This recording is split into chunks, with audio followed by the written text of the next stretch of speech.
নাই, কারো থেকে জন্ম নিই নাই, আল্লাহর কোন বংশ নাই, আল্লাহর কোন ছেলে মেয়ে নাই যে তার অনুকরণ করা লাগবে, তার অনুসরণ করা লাগবে। এখন যারা মূর্তি পূজারি বানাও, পূজা করো, তারা কি আল্লাহর একটা অংশ বানাইয়া? চন্দ্র পূজা যারা করে তারা আল্লাহর একটা অংশ বানাইয়া, পূজা যারা করে তারা আল্লাহর একটা অংশ বানাইয়া, দ্বিতীয় ভগবান বানাইয়া যারা পূজা করে, আল্লাহ এই পৃথিবীর মধ্যে কারো জন্ম দিই নাই, কারো থেকে জন্ম নিই নাই।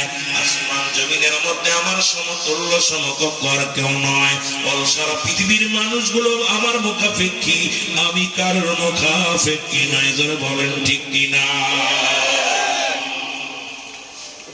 সবাই তার দিকে আসছে, কিন্তু কিছু মানুষ যখন তার দিকে মুখ ফিরে আনিল, তার মধ্যে একজন সবচাইতে বাপ্পার নাম হলো অলিদ, নাম হলো অলিদ। জোরে বলেন নামটা কি? অলিদ। উনি একটা পিতুল বানাইয়া, মুসলমান শোনো, একটা স্বর্ণের পুতুল বানাইয়া পূজা করা শুরু করলো। মুহাম্মাদের খোদার পূজা করে লাভ নাই, আমার খোদার পূজা করো, আমার ভগবানের পূজা করো, মুহাম্মাদের পূজা ছেড়ে দাও। মুহাম্মদ নবী বুঝায় সে নাকি আল্লাহর পয়গম্বর, তার ভগবানকে দেখতে পাই না, আল্লাহরে দেখতে পাই না। সে কেমন খোদা যে খোদা কথা বলতে পারে না।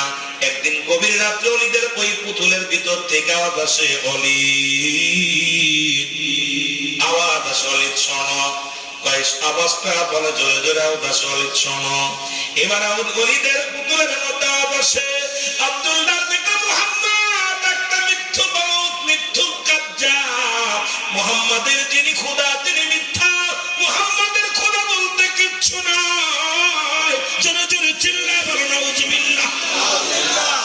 মুহাম্মাদের খোদার কোনো পাওয়ার নাই, মুহাম্মাদের কোনো ক্ষমতা নাই। মুহাম্মদ নবী বলে দাবি করেছে, এটাও বানোয়াট। ও মুসলমান শুনে নাও, এই পুতুলের ভিতর থেকে আওয়াজ যখন আসলেন, বলে আমি হলাম আসল খোদা, আমার যে পূজা করবে সে জীবনটা তার ধন্য হয়ে যাবে। আমি খোদা যদি রাজি হয়ে যায়, আমি খোদা যদি তোমাদের উপরে খুশি হয়ে যাও, তোমাদের তাকবীর খুলে যাবে, ভাগ্য খুলে যাবে। মুসলমান দলে দলে মানুষ অলিদের খোদার কাছে বায়াত গ্রহণ করলো, সবাই যা অলিদের খোদার মেনে নিল। ওই পুতুলের মধ্যে চুমা দেওয়া শুরু করলো, চিন্তা করা শুরু করলো। মুসলমান শোনো,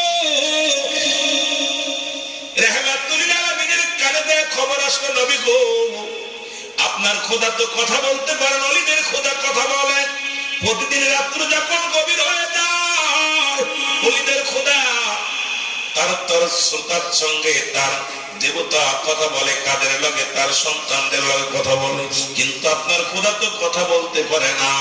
এই জন্য আপনার খোদার প্রতি মানুষ ঈমান হারায় ফেলতেছে, অলিদের খোদার প্রতি ঈমান আনে। এ মুসলমানদের কান্না লাগে, শুনে নাও। এবার বিশাল একটা মিটিং হলো, হাজার হাজার জনগণ আসলো, সবাই আসলো। অলিদের খোদা কথা বলতে পারে, আব্দুল্লাহর বেটা মুহাম্মাদের খোদা কথা বলতে পারে না। শুরু হয়ে গেল মানুষের মধ্যে একটা কানাকানি। সবাই যখন ময়দানে আগমন করলেন, আগমন করার পর ও দরদি বন্ধু দিলের কান্দা লাগা, শোনো কথা বলো। এবার মুসলমান যখন ওই অলিদ বললে, অলিদ বলতেছ, খোদা তোমার পরিচয় দেওয়া, তোমার পাওয়ার, তোমার ক্ষমতা বলো। খোদা বলতেছে, লা ইলাহা ইল্লাল্লাহু মুহাম্মাদুর রাসূলুল্লাহ, আশহাদু আল্লা ইলাহা ইল্লাল্লাহু ওয়াহদাহু লা শারীকা লাহু, আশহাদু আন্না মুহাম্মাদান আবদুহু ওয়া রাসূলুহু। জোরে জোরে চিল্লায় বলা যাবে না আল্লাহু আকবার। অলিদের পুতুলের ভিতর থেকে আওয়াজ আসে, জনগণ তোমরা শোনো, অলিদ একটা বাপ্পা, অলিদের তোমরা শোনো। আমি অলিদের খোদা হইয়া ঘোষণা দিলাম, মুহাম্মদ সত্য, মুহাম্মাদের খোদা সত্য, মুহাম্মাদের দিন সত্য, মুহাম্মদ আল্লাহর প্রেরিত রাসূল বান্দা, এর মধ্যে কোনো সন্দেহ নাই। আমার আল্লাহ এক, আল্লাহ কোনো দ্বিতীয় নাই। তোমরা সবাই মুহাম্মাদের দলগত হও, সবাই খোদার অন্তর্গত হও। যদি বাঁচতে চাও, উপস্থিত যত জনগণ ছিল সবাই কালেমা পড়ে মুসলমান হয়ে গেছে। জোরে জোরে চিল্লায় বলা যাবে না মারহাবা। ওলিদের রাগ হইছে এত জোরে, রাগের চোটে একদম ফুফাচ্ছে। বাবা এরা বাটপারি করলি। এতদিন অল্প অল্প মানুষ যখন আসছে সবার কাছে বলছি তুই খোদা, এখন তোর জবান দিয়ে বলিস মুহাম্মাদের খোদা সত্য, তুই বটপাত। কোন সময় বললাম তুই মুহাম্মাদের দলে চলে গেলি, একটা স্বর্ণের পুতুলটার দইরা আল্লাহু আকবার আসাদ দিয়ে ভাঙ্গা খন্ড খন্ড করে ফেলছে।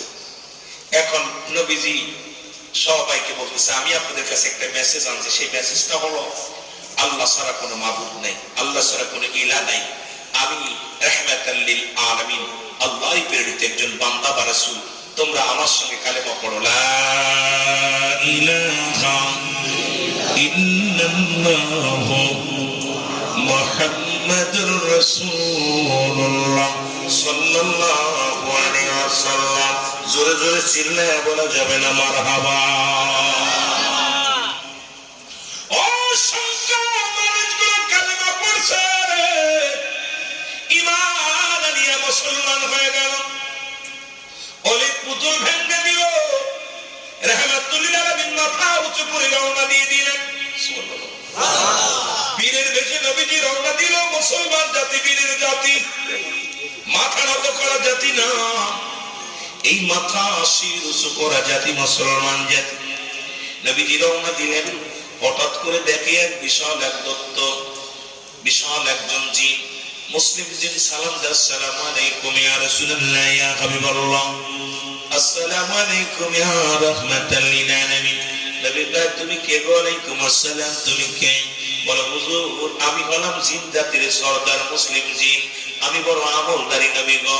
নবী গো আমি আসতে একটু আগে দেখলেন, নবী গো আমাকে চিনেননি। নবী তাকায় দেখে ওর হাতের মধ্যে একখানা তরবারি, ওই তরবারির মধ্যে রক্ত লেগে আছে। নবী বলে তুমি মুসলিম জিন, তাহলে তোমার হাতের মধ্যে কেন তরবারি? বলি ইয়া রাসূলুল্লাহ ইয়া হাবিবাল্লাহ, একটু আগে যিনি কালেমা পড়লো, যিনি কালেমায়ে শাহাদাত পড়লো, নবী গো, ও মায়ের নবী, গোটা এলাকার মধ্যে যখন আপনার নাম বললাম, নবী গো কেউ ছিল না, সেই ছিলাম আমি, মুসলিম জিন ছিলাম গো নবী। নবী বলি দেখ পুতুলের মধ্যে একজন অমুসলিম জিন প্রবেশ করিয়া গোটা মক্কা মদিনার মানুষের ঈমান ধারণ করা শুরু করেছিল। আমি ওই রাস্তা দিয়ে আসতেছিলাম, দেখি খালিদের পুতুলের মধ্যে কথা বলে, যা দেখি দুষ্ট জিন বকবর করিয়া এগুলো করাইতেছে। ইয়া রাসূলুল্লাহ ইয়া হাবিবাল্লাহ, আমি নিজ হাতে তার জবাই করেছি, করিয়ার ভিতরে আমি প্রবেশ করেছি। যখন ওলিদ বলেছে পুতুল বলে দাও ভগবান বলো, তখন আমি পুতুলের ভিতরে থেকে কথা বলেছিলাম ইয়া রাসূলুল্লাহ ইয়া হাবিবাল্লাহ। বলে কেন বললাম? বলে ইয়া রাসূলুল্লাহ মানব সৃষ্টির আগে, দুনিয়ার মধ্যে মানব জাত সৃষ্টি করার আগে, এই পাঠানোর আগে জিন জাতিকে দুনিয়ার মধ্যে আল্লাহ পাঠাইছিল নবী গো। ডাকতে বলে মায়ার নবী,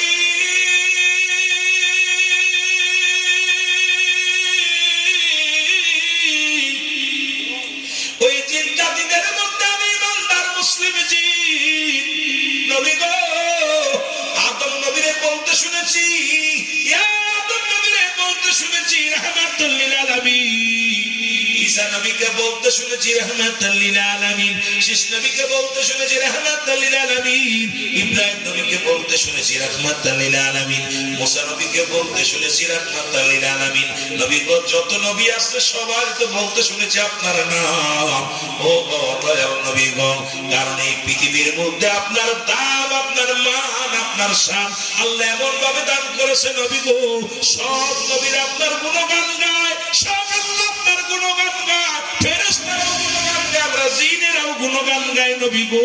ওদিন থেকে যেদিন আদমরে বলতে শুনেছি, আপনার প্রশংসা করতে শুনেছি নবী গো, সেদিন থেকে আপনার অপেক্ষা আছি নবী গো।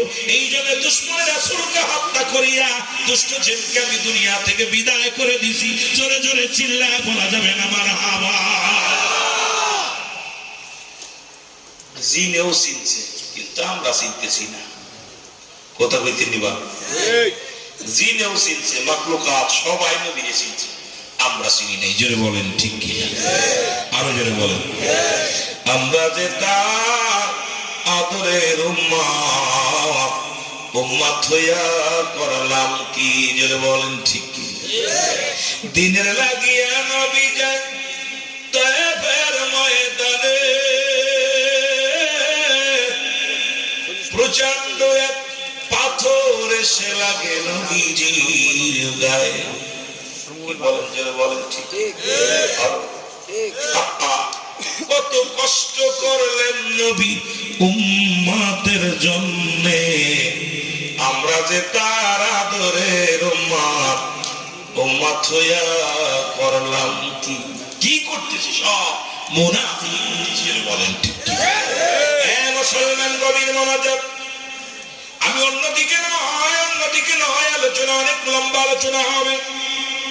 দরদি বন্ধু, নামাজের কথা বলতেছিলাম। মুসলমান শুনে নাও, নবীর সাথে জান্নাতে যেতে চান কে কে? একটু হাত দুখানা তুলে দেখা।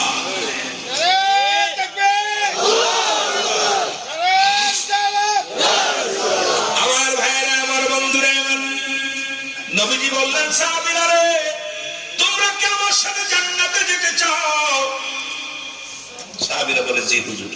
তাহলে শুনে রাখো, যে ব্যক্তি 5 ওয়াক্ত নামাজ সালাত সময় মতো আদায় করতে পারবে, আমি নবী তার হাত ধরে জান্নাতে নিয়ে যাবো। জোরে বলেন সুবহানাল্লাহ। আর একটু জোরে বলা যাবে না? আর একটু জোরে বলা যাবে না? এই নবীর নাম শুনে পানি গেলেন একজন গরীব সাহাবী, নাম হলো আব্দুল্লাহ আনসারী। নাম বলেন আল্লাহু আকবার বলো। নাম কি? আব্দুল্লাহ আনসারী। তৎকালীন জামানায় এত গরীব ছিল গো, স্বামী স্ত্রী মিলে একটা কাপড় পরিধান করত মাত্র। স্বামী যখন বাড়ি গেছে ডাক দে বলে, স্বামী আমার নবী কি ওয়াজ করছে একটু বলেন আমারে। ডাক দে বলে, বিবিরে আমার নবী ওয়াজ করছে যে ব্যক্তি 5 ওয়াক্ত নামাজ সালাত সময় মতো আদায় করতে পারবে, আল্লাহ নবী তার হাত ধরে জান্নাতে নিয়ে যাবে। বিবি ডাক দে বলে, স্বামী রে, জীবনের টাকা চাই না, ধন সম্পদ চাই না, বাড়ি চাই না, গাড়ি চাই না, আপনি আমাকে একটু সুযোগ করে দিবেন, আমিও যেন সময় মতো অক্তীয় মতো 5 ওয়াক্ত নামাজ আদায় করতে পারি। জোরে বলেন সুবহানাল্লাহ। কেমন বিবি আর কেমন স্বামী! রাহমাতুল লিল আলামিন। কয়েকটা দিন যেতে না যেতে নবী বলো, সাহাবীরা আমার আব্দুল্লাহ আনসারীকে আমি আসতে দেখি জামাতে, সালাম ফেরা দেখতে পাই না, কারণটা কি? বলে নবী গো, হয়তো সে দুনিয়ার কোনো কাজে ব্যস্ত হয়ে গেছে। নবীজি বলেন, আমি নিজেই খবর নিব। নবীজি নিয়ে চলে গেলেন বাড়িতে। সালাম দে, আসসালামু আলাইকুম আলাল বাইত, আসসালামু আলাইকুম আলাল বাইত, আসসালামু আলাইকুম আলাল বাইত। 3 বার, 1 বার নয়, 2 বার নয়, 3 বার সালাম দিলেন। বাড়ির আঙ্গিনায় যাইয়া কোনো জবাব পাইলেন না। নবী মনে কষ্ট পেয়ে ফিরে চলে আসলেন। বাবারা আমার, এবার আব্দুল্লাহ আনসারী পিছন থেকে যাইয়া উত্তর দেয়, আলাইকুম আসসালাম ইয়া রাহমাতাল লিল আলামিন, আলাইকুম আসসালাম ইয়া রাহমাতাল লিল আলামিন। লা মুসলমান শোনো গো, নবী ডাকতে বলে, আনসারী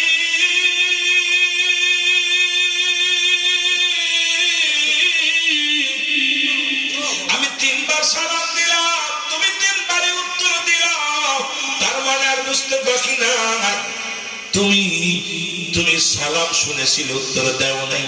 বলে, হুজুর আমি সালামের জবাব দিই নাই। কেন দিই নাই এর উত্তর আমি দিতে পারবো না। আপনি যদি দয়া করে আমার বাড়িতে যাইতেন তাহলে বলতে পারতাম। আল্লাহ নবী বলে, চলো। এবার গেলেন, জাফর দেখে, দরজাটা খুলে দিলেন। খুলে দেখা পর নবীজি দেখলেন ভিতরে বিশাল একটা গর্ত খোঁড়া। আল্লাহ নবী ডাকতে বলে, আনসারী রে, ঘরের ভিতরে কেন এত বড় গর্ত খোঁড়া? জোরে বলো আল্লাহু আকবার। আনসারী বলে, নবী গো,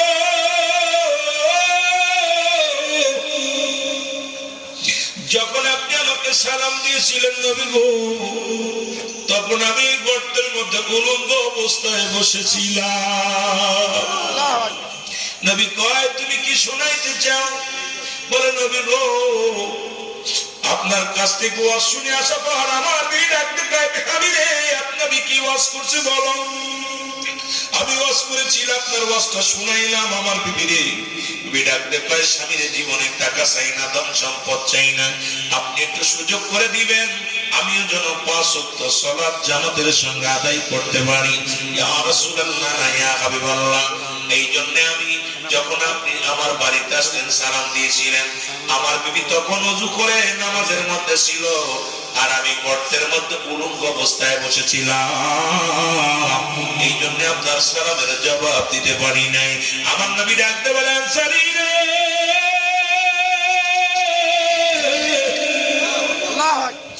আমি নবী কথা দিলাম, ইয়াউমাল কিয়ামতের ময়দানের আনসারী তোদের স্বামী স্ত্রী দুজনকেই নিয়ে আমি আল্লাহর নবী জান্নাতে যাব। জোরে বলেন সুবহানাল্লাহ, আর জোরে বলেন আল্লাহু আকবার। আমি ওয়াজটা করার পিছনে মুসলমান শুনে নাও, এই তুলাতুলির জমিনে এমন কোন গরিব নাই, সান্দিনার জমিনে এমন কোন গরিব নাই যার এক টুকরা কাপড় আছে, যে ভিক্ষা করে খায় তারও 2-4টা কাপড় আছে, যে ব্যক্তি দিন মজুরি তারও 2-4টা কাপড় আছে, এরপরও মানুষ কেন নামাজের প্রতি অলসতা করে? মুসলমান আল্লাহর দরবারে জবাব দিতে পারবেন না। আব্দুল্লাহ যদি এক কাপড়ে স্বামী স্ত্রী নামাজ আদায় করতে পারে, আল্লাহর বিধান মানতে পারে, তুমি মৌলবী এত বড় কাপড় থাকতো নামাজ পড়ো না, আল্লাহর দরবারে কোন জবাব, কোন কৈফিয়ত দেয়া সম্ভব হবে না। জোরে জোরে চিল্লায় বলা যাবে না, ঠিক কি না? এক কাপড়, কয়টা কাপড়? এক কাপড়। এখন আমাদের মুখে দিক তাকাইলে বেশিরভাগই বেনামাজি দেখা যায়। কারণটা কি ভাই? এক কাপড়ে স্বামী স্ত্রী দুজন নামাজ পড়ছে। স্বামী যখন জামাতে আসতো, স্ত্রী উলঙ্গ হয়ে গর্তের মধ্যে বয়া থাকতো, আবার ওই কাপড়টা আবার স্বামী দৌড়াইয়া যায় ভিতরে ঢুকতো, খুইলা ভিতরে কাপড়টা পরে স্বামী নামাজ দাঁড়ায়, আবার স্ত্রী নামাজ দাঁড়ায়। বলেন দিয়ে আপনাদের চান্দিনা কুমিল্লার জমিনে এমন কোন গরিব আছে যার এক টুকরা কাপড় আছে? কথা কয় না কেন? ভিক্ষে করে, ভিক্ষু করে জিগাইবেন ওর 2-4টা কাপড় আছে। তাহলে নামাজের ওয়াজ কি করবো ভাই? নবী সাহাবীরা নামাজের জন্য কি করছেন, আমরা কি করতেছি? আর আপনারা বিশ্বরীর মুরিদকে ডাকে হাত তুলে, আত্মসী মুরিদ হচ্ছেন কে ডাকে? মাশাআল্লাহ, মোটামুটি আছে, বাকি সব আমার আত্মসী হুজুর কি বলতে জানেন? যারা বেনামাজি তারা আমার মুরিদ না। জোরে বলেন ঠিক কি? আরো জোরে বলেন ঠিক কি? না করে বলো, কথা বলেন নাই?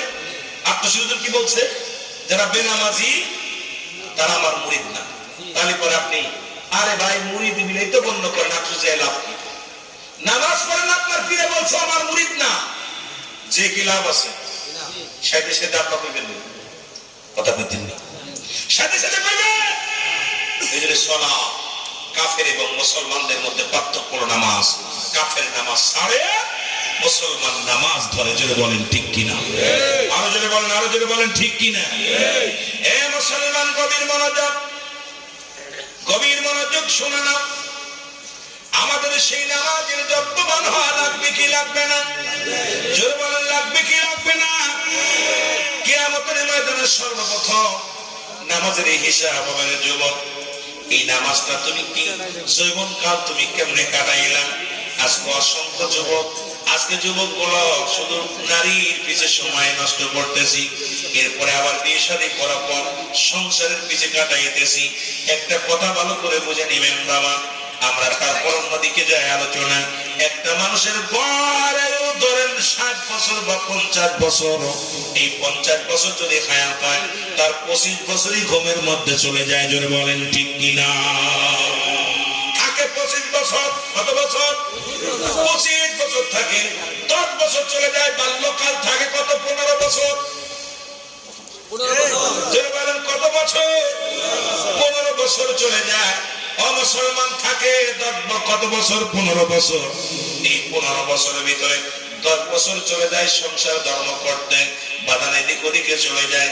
দেখা যায় দীর্ঘ 5টা বছর আমার আল্লাহর ইবাদত বন্দেগী ঠিক মতো করতে পারেন নাই, কারণ 50টা বছর তো হায়াত পালেন, এই হায়াতের মধ্যে 5টা বছর আমার আল্লাহরে ঠিক মতো ডাকেন নাই, ঠিক মতো আল্লাহর গোলামি করতে পারেন নাই। আল্লাহ রাব্বুল আলামিন যদি দয়া না করে, বাঁচার কোনো পথ নাই। জোরে বলেন ঠিক কিনা? বাঁচা যাবে? জোরে বলেন বাঁচা যাবে? 60 বছর ধরেন, 70 বছর ধরেন, আর্ধেক জিন্দেগি ঘুমায়া চলে যাবে। একটু হিসাব করেন, বাড়িতে ক্যালকুলেটর ধরে হিসাব করেন আপনি কত ওয়াক্ত নামাজ পড়লেন, কতদিন আল্লাহরে ডাকছেন, হিসাব করে মিলায় দেখবেন আপনি আমার মাওলার দিতে পারেন নাই, কারণ মাওলার জন্য কতটুক সময় নষ্ট করেছেন, কতদিক জিন্দেগি নষ্ট করেছেন। এইবার আপনার বিবেক বলে দিবে আপনি আমারে কত ফাঁকি দিয়েছেন, জোরে বলেন ঠিক কিনা। আমার ভাইরা, আমার বন্ধুরা, আমার ওদিকে একটা হলো হুসাইন ইসলাম, একটা হলো ইয়াজিদ ইসলাম। ইসলাম দুইটাই কারবালা থেকে, প্রান্ত থেকে হয়ে গেছে মুসলমান, দুটি ভাগে ভাগ হয়েছে মুসলমান। গভীর মনোযোগ, হুসাইনের আলোচনা শুনেন। হুসাইন কি নামাজি ছিল না বেনামাজি ছিল? হুসাইন ছিল ইমাম, হুসাইন ছিল ইমাম মুসলমান, জোরে বলেন ঠিক কিনা। তিনিও ছিলেন এমন ইমাম, তিনি নামাজ ছেড়ে কোনোদিন কোনো কাজ করে নাই, শরীয়তের বিধান মেনে চলেছেন দুনিয়ার মধ্যে। ও মুসলমান শুনে নাও, শুনে নাও, রাসূলের আমার নবীজি বলছে হাসান হুসাইন আমার, আমি হাসান হুসাইনের, যারা হাসান হুসাইনকে ভালোবাসবে আমি নবীরে ভালোবাসা হবে। এই জন্য হাসান হুসাইনের প্রতি ভালোবাসার দরকার আছে কিনা? হুসাইন এই বেহেশতি জান্নাতি দুইটা যুবকদের নাম। মুসলমান যুবকদের জান্নাতের সরদার হবে আল হাসান আল হুসাইন, জোরে বলো মারহাবা। আমার ভাইরা, আমার বন্ধুরা, হাসানকে হত্যা করলো কারা? হুসাইনকে হত্যা করলো কারা? মুসলিম জাতি এখনো বোঝে না। মুসলিম জাতি কেন বোঝে না? রে মুসলমান শোনো, নবীর আহলে বায়তদেরকে হত্যা করলো কারা? নবীর সাহাবীদেরকে হত্যা করলো কারা? নবীদেরকে হত্যা করলো কারা? আমার আপনার মতো অসংখ্য নামী মুসলমানেরা, আল্লাহ বলো মিনান নাস, মানুষের মধ্যে মায়া করলো, তারা বলবে আমান্না তো ঈমান আনছে বিল্লাহি, আল্লাহর প্রতি, ওয়াবিল আখিরাত, কিয়ামতের প্রতি বিশ্বাস স্থাপন করছে। ওমা হুম বিমুমিনিন, আল্লাহ বলে হাবিব রে, একদল লোক আপনার কদমের মধ্যে যাবে, তারা মুমিন মুত্তাকিন বলে দাবি করবে।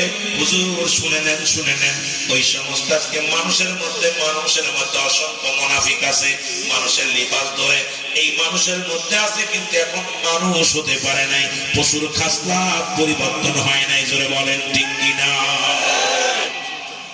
হাসান হুসাইনকে যারা হত্যা করেছিল তারাও মানুষ ছিল, কিন্তু পশুর হত্যা ছিল তাদের ভিতরে। নবীজি বললেন আমি ইন্তেকালের পরে আমার হাসান হুসাইন আসবে, দায়িত্ব নিবে, দায়িত্ব গ্রহণ করবে, ইসলাম শাসন আসবে, এই রাষ্ট্র কায়েম হবে, এই রাষ্ট্র পরিচালনা করবে আল হাসান আল হুসাইন। সুবহানাল্লাহ বলা যাবে না? আর পুজোরে বলে না। তবে এত লম্বা আলোচনা আমার করা সম্ভব নয়, আর এটা কারবালার মৌসুম না। তবে এই জন্য খালি বলা বারবার বলতেছেন, আবার কানে কানেও বলতেছেন হুজুর কারবালা। কারবালা কি পাইছেন? ওই কারবালা থেকে আমাদের শিক্ষা নেওয়ার দরকার। কারবালা থেকে শিখতে পারি না, আজও মুসলিমের সামনে মুসলমান হত্যা হয়, আজ মুসলমানদের রক্ত নিয়ে খেলা হয়। আজও পর্যন্ত কারবালার প্রান্তে যা ঘটেছিল তার চাইতে ভয়াবহ অবস্থা দেশের মধ্যে চলে, পৃথিবীর মধ্যে চলে, জোরে বলেন ঠিক কিনা। মুসলমান শুনো, হুসাইন হত্যা হয়ে গেল, হাসান হত্যা হয়ে গেল, অনেক লম্বা ইতিহাস। হাসান রাদিয়াল্লাহু তাআলা বিদায় নিলেন। হাসান সেদিন কেঁদেছিল, ভায়া ভায়া বলে কেঁদেছিল, ইয়া নানা নানা ইয়া মুহাম্মাদান বলে কেঁদেছিল। হুসাইন যখন পাশে এসেছিল, হাসান ডাকতে বলেছিল, হুসাইন রে, আমার পরে তোমার বিপদ আসবে, অচিরেই বিপদ আসবে, সেদিন দুনিয়ার কোন মানুষকে স্মরণ করবা না, সেদিন ডাক দিবা ইয়া মুহাম্মাদ নানাজি নানাজি বলে চিৎকার জোরে বলে আল্লাহু। ঠিক একই অবস্থা হলো মুসলমান। হুসাইন এবং হুসাইনের সত্য জীবনী আলোচনা করতে হলে যখন মুহররম মাসে আসবো, বিস্তারিত আলোচনা, ওই বিষাদ সিন্ধুর নয়, সোহাদায়ে কারবালা, কারবালার করুণ কাহিনী। মুসলমান শোনো, গভীর মনোযোগ, এই এমন কিছু বানোয়াট, এমন কিছু কথা লিখেছে এই বিষাদ সিন্ধু লিখতে যাইয়া, যার দ্বারা মানুষের ভিতরে আরো বিভ্রান্তি ছড়ায় কারবালা নিয়ে। আসল কারবালা ইতিহাস অনেকেই জানি না রে মুসলমান। হ্যাঁ মুসলমান শোনো, হুসাইন ডাকতে বলে জয়নাব, জয়নাব রে, ও মুসলমান শোনো, একটু পিছনে চলে যায়, ওই না কোথায় কারবালার 1 তারিখে যখন তাবু ছাড়লে, আগে কারবালার মাঠে ঘুরে আসি, তারপরে দেখি অন্য জায়গা।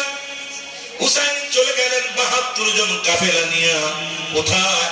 মুসলমান কারবালা প্রান্তরে গেলেন। কোথায়? দিনের দাওয়াত দিতে। সেই দাওয়াতটা কি ছিল? লা ইলাহা ইল্লাল্লাহ সাল্লাল্লাহু আলাইহি ওয়াসাল্লাম 1 তারিখে চরমনা হয়ে গেলেন, 3 তারিখে তাবু গাড়লেন। কয় তারিখ? 3 তারিখে তাবু গাড়লেন। এই মুসলমান এরকম করতে করতে করতে করতে 7 তারিখ পর্যন্ত, মুহররমের 7 তারিখ হলো। এই 7 তারিখে মুসলমান কোথায়? ফোরাত নদীর কিনারায় যায় তাবু গাড়লেন। এখানে দাঁড়াবো। মুসলমান হুসাইন ডাক দিয়ে বললেন, সুন্দরারে তোমরা যারা আমার সাথে সঙ্গে আছো শোনো, ভালো অবস্থা দেখা যায় না, তোমরা ফিরে যাও। আমি ফিরে যাব না, কারণ আমার নানাজির উম্মতের কালেমার দাওয়াত দেওয়ার জন্য আমি আসি। আমি শান্তির প্রতীক হয়ে আসি। আমি হট্টগোল করতে আসি নাই, আমি মারামারি করতে আসি নাই, ঝামেলা করতে আসি নাই। আমি শুধু আমার রাসূলুল্লাহর বাণী, রাসূলুল্লাহর মুখের কথাগুলো আমার মুসলমান শোনো। এই এলাকার মানুষের কুফাবাসীদেরকে আমি জানাইয়া দিব, শুধু কালেমার দাওয়াতটা আমি তাদের মধ্যে পৌঁছায় দিতে যাই। কারণ কিয়ামতের ময়দানে যেদিন আমার নানাজি বলবে, হুসাইন তোমাকে আমি রেখে এসেছিলাম, তুমি কি দাওয়াত দিছো ইসলামের? তখন আমি কি জবাব দিব? আমি ইসলামের দাওয়াত দিব, কালেমার দাওয়াত দেওয়ার জন্য আসি। তোমরা যাও, চলে যাও। এ মুসলমান শুনে নাও, সঙ্গীরা বলে, হুসাইন আমরা তোমাদের ধুয়ে যাব না। প্রথম দিন মুসলমান মুহররমের 9 তারিখ, 8 গেল 9 তারিখ, 9 তারিখ আসলো। হুসাইনের মুসলমান কলিজার টুকরা সন্তান আসগর আলী, আসগর এবং হুসাইনের দুটি বড় সন্তানের নাম আকবর আলী। বড় সন্তান আকবর, ছোট সন্তান আসগর আলী। আসগর পিপাসায়, পানির পিপাসায় ঘরের মধ্যে বসে আছে। তুমি সারা ডাক দেখো, স্বামী একটু পানি এনে দাও। পিপাসায় কাতর হয়ে গেছে, কাপড়ের মধ্যে পানি না। সারা বানার কথা শুনিয়া চলে গেলেন কোথায়? মুসলমান হুসাইন রাদিয়াল্লাহু তাআলা আনহু, উনি চলে গেলেন পানির সন্ধানে। মুসলমান এই পানির সন্ধানে যখন গেলেন, অসংখ্য জিদের সৈন্যরা ওই চারিদিকে দাঁড়ায় আছে নদীর কিনারায়, ফোরাত নদীর কিনারায়। এজিদের সৈন্যদের দেখিয়া হুসাইন সেদিন ডাকতে বলতেছিল, ও এজিদের সৈন্যরা শোনো, একটু পানি দাও, আমার শিশু আসগর পিপাসায় বড় কাতর হয়ে গেছে। অন্যায় যদি করে থাকি আমি করেছি, এজিদের সৈন্যরা শোনো, একটু পানির ব্যবস্থা করে দাও। আমার আসগর আলী পিপাসায় কাতর হয়ে গেছে। জোরে জোরে বলো আল্লাহু আকবার। আমার ভাইরা, আমার বন্ধুরা, আমার একটু মহব্বতে দুরূদ শরীফ পড়ুন। আল্লাহুম্মা সাল্লি আলা সাইয়্যিদিনা ওয়া আলা আলি সাইয়্যিদিনা। এ দুনিয়ার মুসলমান